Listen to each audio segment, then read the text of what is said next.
നിങ്ങളുടെ favourite shows ഇനി ഒരിക്കലും മിസ്സാവില്ല. ഇപ്പോൾ C5 കാണും നിങ്ങളുടെ ഫേവറേറ്റ് ഷോ തികച്ചും സൗജന്യമായി.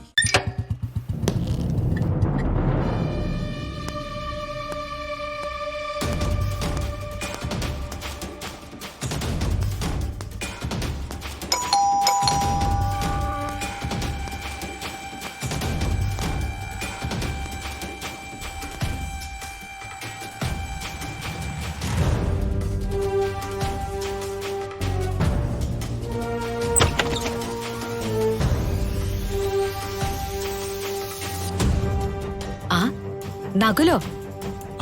അതെ ആന്റി. ഇതെന്താ ഇപ്പൊ ഇങ്ങോട്ട്? ശ്രേയല്ലേ? അവളകത്തുണ്ട്. ഞാൻ ഗംഗയൊന്ന് കാണാൻ വന്നതാ.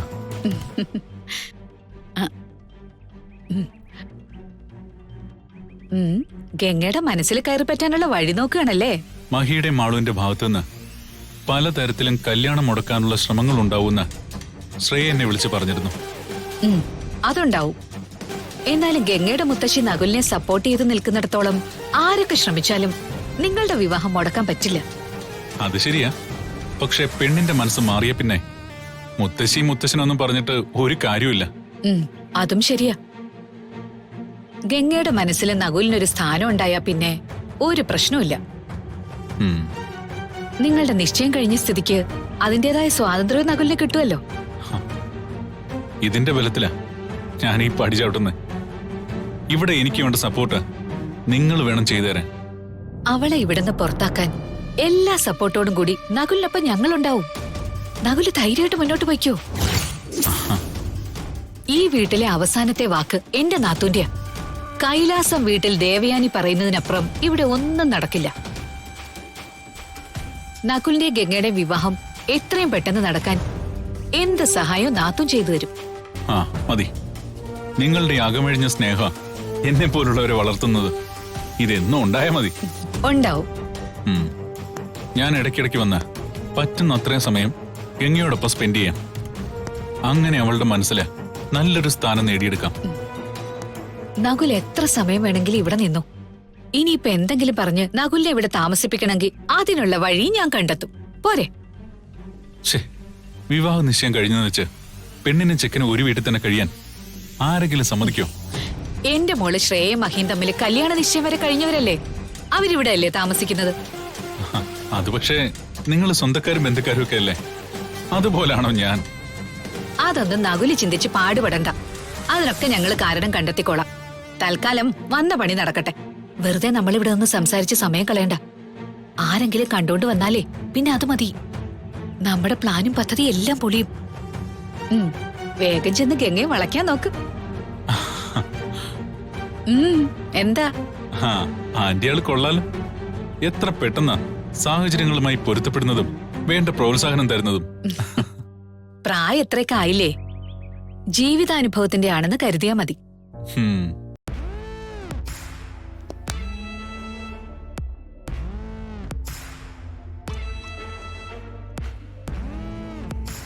ഇത് ഗംഗയ്ക്കാ. ഞാനിത് ഗംഗയുടെ കഴുത്തിലിട്ട് തരട്ടെ?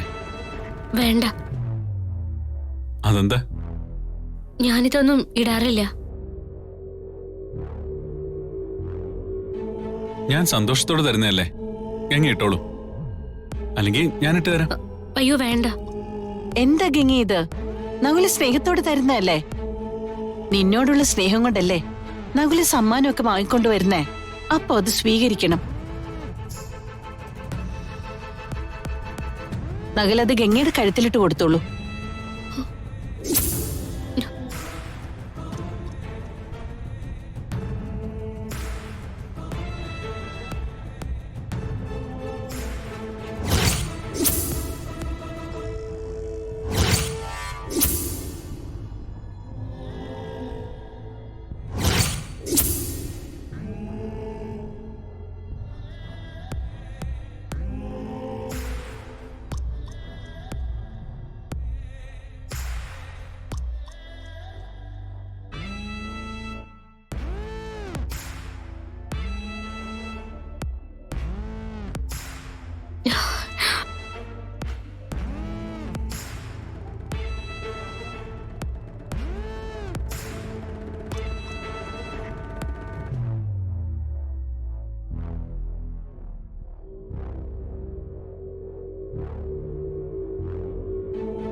മഹേട്ടൻ വന്നു. ആ മഹി, ഞാൻ മഹേട്ടന് ചായ എടുത്ത് കൊടുക്കട്ടെ? ഡേ മഹി, നകുലി ഗംഗയ്ക്ക് മാലയൊക്കെ വാങ്ങിക്കൊണ്ടാ വന്നിരിക്കുന്നേ. വാങ്ങിക്കൊണ്ട് വന്നതാണോ അതോ എവിടെന്നെങ്കിലും മോഷ്ടിച്ചതാണോന്ന് ആർക്കറിയാം? എന്താ മഹി നീ പറയുന്നേ? വീട്ടിൽ വന്ന ഒരാളോട് ഇങ്ങനെയാണ് പെരുമാറുന്നേ? നിനക്കൊരു തെറ്റിദ്ധാരണ ഉണ്ടായെന്ന് വെച്ച് നകുല് മോശക്കാരനാവോ? എന്താണ് സംഭവിച്ചതെന്നും നകുല് നിരപരാധിയാണെന്നും അന്ന് പറഞ്ഞതല്ലേ? അതൊന്നും സാരമില്ല ആന്റി. മഹി വെറുതെ തമാശ പറഞ്ഞല്ലേ. എന്നാലും ഇങ്ങനെ മറ്റുള്ളവരെ കുത്തി വേദനിപ്പിക്കുന്ന തമാശകള് പറയാൻ പാടുണ്ടോ?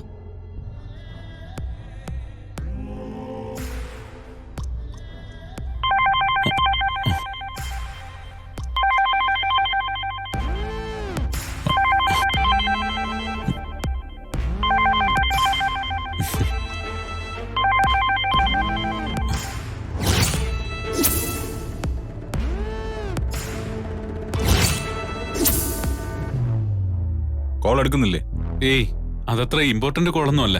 ഒട്ടും ഇമ്പോർട്ടന്റ് അല്ലാത്ത ഒരുപാട് കോളുകള് നകുലിന് വരുന്നുണ്ട് അല്ലേ?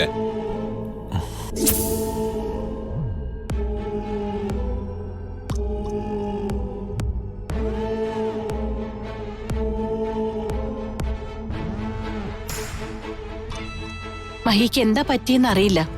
അന്ന് അവന്റെ കൂട്ടുകാര് നകുലിനെ കുറിച്ച് പറഞ്ഞത് തലയെ കയറ്റി വച്ചിരിക്ക. അതുകൊണ്ടാ ഇങ്ങനെ. സാരമില്ല ആന്റി. മോനിരിക്കെ, ഗംഗി ഇപ്പൊ വരും. ഞാനൊന്ന് അകത്തേക്ക് ചെല്ലട്ടെ.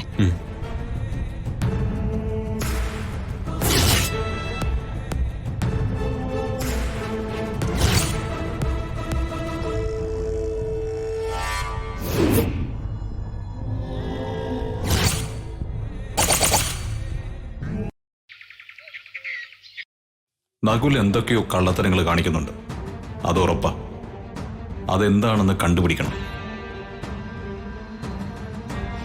ആ, നകുലെന്നോ മറ്റോ ആണ് പേര്. അതും റിയൽ നെയിം ആണോന്ന് അറിയില്ല. ആണോ? ഈ റാസ്കലിന്റെ പേരിൽ ഇല്ലാത്ത കേസുകളില്ല. ഇപ്പൊ പരോളിലെന്തോ ഇറങ്ങിയതാ. പരോളിലോ? അതെ, പുരാവസ്തു ശേഖരണം, ക്ഷേത്രങ്ങളെക്കുറിച്ച് റിസർച്ച് എന്നൊക്കെ പറഞ്ഞ് തട്ടിപ്പ് നടത്തുന്ന ആളായവൻ.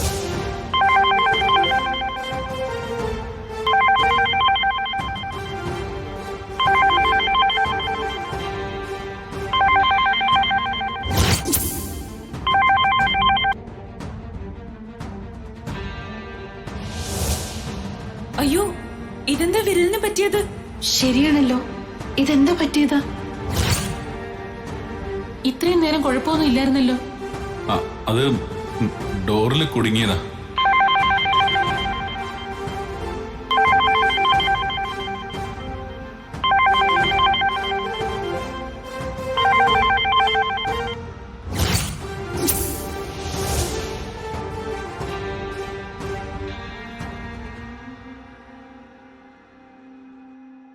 ഡൗൺലോഡ് ചെയ്യൂ C5 ആപ്പ്. കാണൂ എല്ലാ എപ്പിസോഡുകളും സൗജന്യമായി.